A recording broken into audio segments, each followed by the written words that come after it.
हाँ, तो वीडियो में कुछ प्रॉब्लम हो गई थी स्टूडेंट्स, देखिए फिर से समझते हैं। धनात्मक विचलन दर्शाने वाले विलयन क्या होते हैं? वे विलयन जिनकी वाष्प दाब राउल्ट के नियम से ज्ञात वाष्प दाब से हमेशा अधिक होती है। और वाष्प दाब अधिक होगी तो आयतन बढ़ेगा, और आयतन बढ़ेगा इसका मतलब ऊष्मा शोषी अवक्रिया है, ऊष्मा अवशोषित की होगी तभी आयतन बढ़ा है, और ऊष्मा शोषी अवक्रिया है तो डेल्टा एच क्या होगा? धनात्मक होगा, यानी कि 0 से अधिक होगा। तीनों पॉइंट क्लियर हो गए। वाष्प दाब अधिक होगी, आयतन में वृद्धि होगी, और एंथैल्पी परिवर्तन में भी वृद्धि होगी। और हमेशा कारण इसका क्या है? अनादर्श विलयन का, धनात्मक विलयन विचलन दर्शाने वाले विलयन का कारण ये होता है कि ब्लैक ब्लैक अन्योन्य क्रिया या विलय विलय अन्योन्य क्रिया हमेशा अधिक होती है विलायक विलय अन्योन्य क्रिया से। ठीक है, अब आते हैं ऋणात्मक विचलन दर्शाने वाले विलयन। ठीक है, अभी इस क्वेश्चन पर ध्यान मत देना, इस क्वेश्चन को मैं अभी कराऊंगा।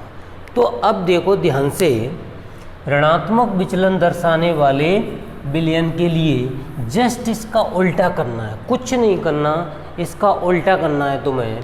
कैसे? इन विलयनों में हमेशा वाष्प दाब राउल्ट के नियम से ज्ञात वाष्प दाब से कम होती है, यानी फर्स्ट पॉइंट इसका हो गया, पहला हो गया इसका पॉइंट कि वाष्प दाब PS हमेशा लेस देन कम होती है P0 इंटू एक्स से। राउल्ट के नियम से ज्ञात वाष्प दाब से क्या होती है? हमेशा कम। दूसरा, आयतन परिवर्तन डेल्टा V, मिक्सिंग का मतलब होता है मिक्सचर, ठीक है, मिक्स करने के बाद जो परिवर्तन आया वो डेल्टा V हमेशा लेस देन 0, या इसी को हम बोलते हैं आयतन परिवर्तन में कमी। आयतन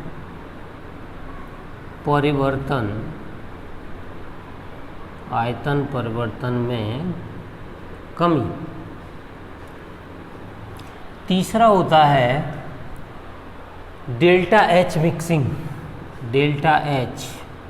मिक्सिंग लेस देन 0, या इसी को बोलते हैं एंथैल्पी परिवर्तन में कमी।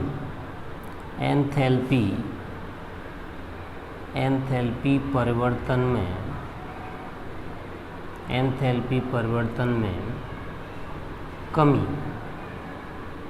ठीक है, और इसको शॉर्टकट में लिखते हैं delta V mix equal to ऋणात्मक, और delta H mixing equal to ऋणात्मक, और इसको बोलते हैं ऊष्माक्षेपी अवक्रिया। ऊष्माक्षेपी अवक्रिया, क्योंकि जब भी डेल्टा H निगेटिव आता है ऊष्माक्षेपी अवक्रिया कहलाती है। इसका कारण भी इसी के जैसा होगा। कारण देखो, विलायक अन्योन्य क्रिया, ब्लैक अन्योन्य क्रिया हमेशा, या फिर विलय अन्योन्य क्रिया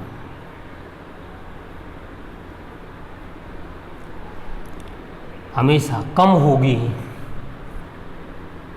विलायक विलय यानी कि विलयन की अन्योन्य क्रिया से, हमेशा कम होगी। इसमें ग्रेटर देन थी, इसमें कम।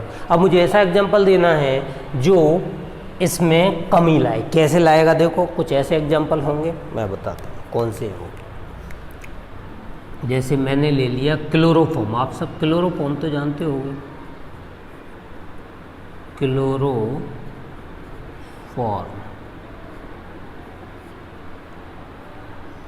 और प्लस एसीटोन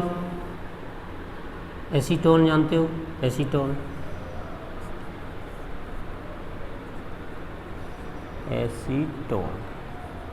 इनके फॉर्मूले जानते हो? ये होता है CH3COCH3, इसका होता है क्लोरोफॉर्म का होता है CHCl3। ठीक है, बहुत डिटेल में पढ़ेंगे इनको तो, एसीटोन क्लोरोफॉर्म जब ऑर्गेनिक केमिस्ट्री आएगी तब।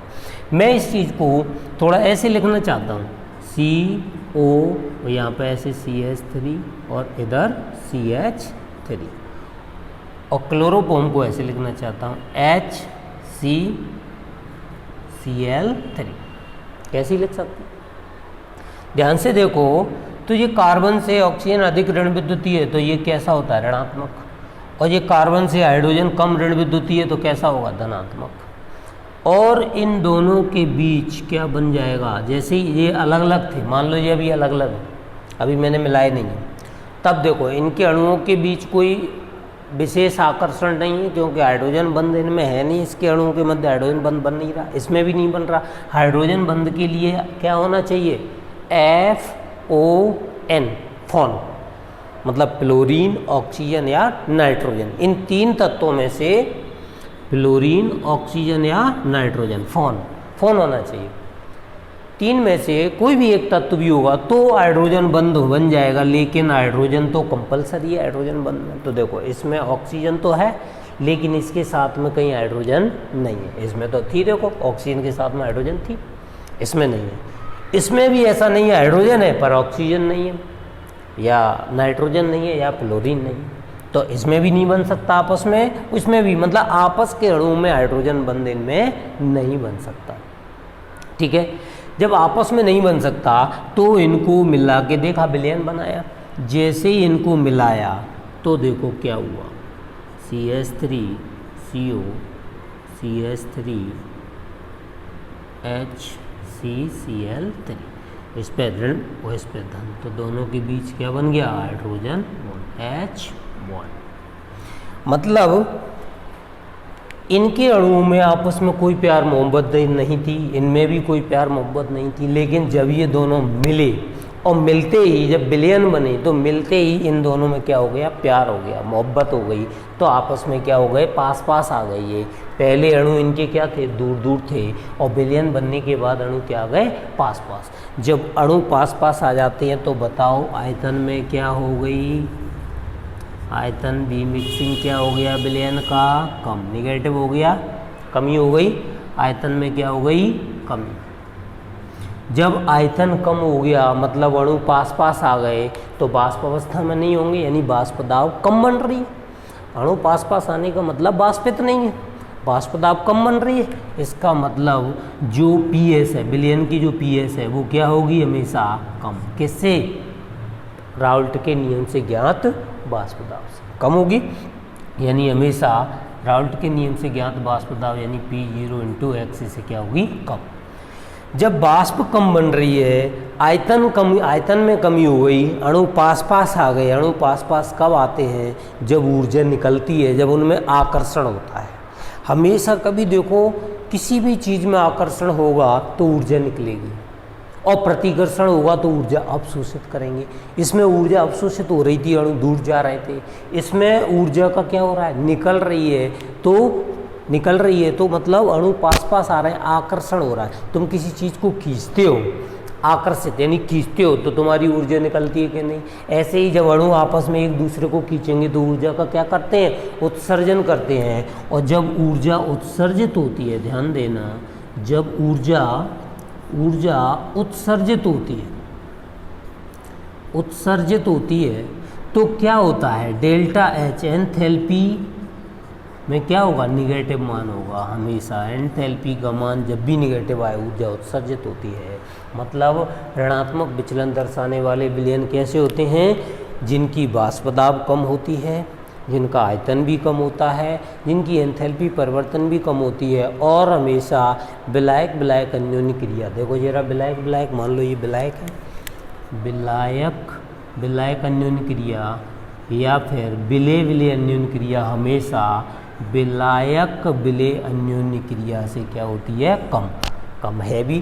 देखो विलायक विलायक के बीच अणुओं में कोई आकर्षण नहीं है खास, और विलय विलय में भी कोई आकर्षण नहीं, लेकिन मिलने के बाद जब ये विलयन बन गए तब इनमें आकर्षण देखा तो पहले की अपेक्षा बाद में आकर्षण ज़्यादा पाया। मतलब अणु पास पास आ गए, मतलब आयतन में क्या हो गई, कमी हो गई। आयतन में कमी हो गई मतलब अणु पास पास आ गए तो बाष्प दाब भी क्या हो गई, कम हो गई। बाष्प दाब कम हो गई और अणु जब एक दूसरे को आकर्षित करते हैं तो ऊर्जा उत्सर्जित होती है। ऊर्जा उत्सर्जित होती है तो ऊष्माक्षेपी अभिक्रिया है। ऊष्माक्षेपी अभिक्रियाओं में डेल्टा एच क्या होता है, ऋणात्मक होता है।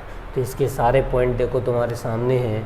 डेल्टा पी एस हमेशा P0 इंटू एक्स से क्या कम होती है। तो इसकी जो डेफिनेशन है वो कैसे लिख दोगे आप, ऐसे विलयनों के लिए विलयन का कुल बाष्प दाब राउल्ट के नियम से ज्ञात बाष्प दाब से हमेशा कम होता है। दूसरा, इन विलयनों का आयतन परिवर्तन में हमेशा कमी होती है, यानी इसका मान ऋणात्मक होता है। और एंथैल्पी परिवर्तन में भी हमेशा कमी होती है। और कारण इसमें ये है कि ऐसे विलयनों में विलायक विलायक अन्योन्य क्रिया या विलय विलय अन्योन्य क्रिया सदैव ही विलयन की अन्योन्य क्रिया से कम होती है। तो ये आपके दोनों हो गए आदर्श और अनादर्श विलयन, और अनादर्श विलयन के दो पार्ट, धनात्मक विचलन दर्शाने वाले और ऋणात्मक विचलन दर्शाने वाले। आप ध्यान से देखो, ये क्वेश्चन लिखा है, साइक्लोहेक्सेन व एथेनॉल तथा क्लोरोफॉर्म व एसीटोन विलयन राउल्ट के नियम से विचलित हो जाते हैं, मतलब राउल्ट के नियम का पालन नहीं करते। ये वाले एग्जाम्पल क्यों, कारण बताओ। तो देखो इसका कारण मैं बताता हूँ। साइक्लोहेक्सेन, ये लिखा है साइक्लोहेक्सेन। एथेनॉल, एथेनॉल ये लिखा है, इसको एथिल एल्कोहल भी बोलते हैं, C2H5OH, एथेनॉल। ये कैसे विचलित हो जाता है, बारी बारी से पढ़ेंगे, पहले हम इतने को पढ़ लें। ये विचलित क्यों हो जाते हैं, क्या कारण है। तो इसका कारण ये है कि अपन लिखेंगे कि एल्कोहल के आपस के अणुओं में आकर्षण अधिक होता है, जबकि साइक्लोहेक्सेन के अणुओं में आकर्षण इतना नहीं होता। जब साइक्लोहेक्सेन को एथेनॉल में मिलाया जाता है तो साइक्लोहेक्सेन के अणु एथेनॉल में मिलकर हाइड्रोजन बंध को तोड़ देता है, जिससे इसका आकर्षण, जिसके अणु दूर दूर चले जाते हैं, और दूर दूर चले जाने से इनकी बाष्प दाब अधिक हो जाती है, आयतन में वृद्धि हो जाती है, एंथैल्पी में भी वृद्धि हो जाती है। ये इसका कारण हो गया, इसको मिलाते हैं। क्लियर हो गया। चलिए, तुम लोग कमेंट कर दिया करो उसमें कि सर ये चीज़ क्लियर नहीं है। कोई भी कमेंट नहीं करता बच्चा, मैंने देखा है। समझ में आ रहा है, मैं तो यही समझ रहा हूँ कि आ रहा है, लेकिन यदि नहीं आ रहा है कोई चीज़ तो उसमें कमेंट कर दो। दूसरा, यदि वीडियो बढ़िया लगता है तो उसमें लाइक कर दो, जिससे मुझे पता चले कि तुमने देख लिया, लाइक दिया है तुमने, मतलब पसंद आया। कोई भी बच्चा ना तो कमेंट करेगा ना लाइक करेगा। सब्सक्राइब तो बहुत ही कम बच्चों ने किया है, क्योंकि उनको चाहिए नहीं वीडियो। बस उन्हीं बच्चों ने किया है जिनको प्रॉपर वीडियो ज़रूरत है। पर ठीक है, जिनको चाहिए वो ही सब्सक्राइब करो, जिनको वीडियो चाहिए ही नहीं, सिर्फ टाइम पास के लिए देखना है तो कोई दिक्कत नहीं है।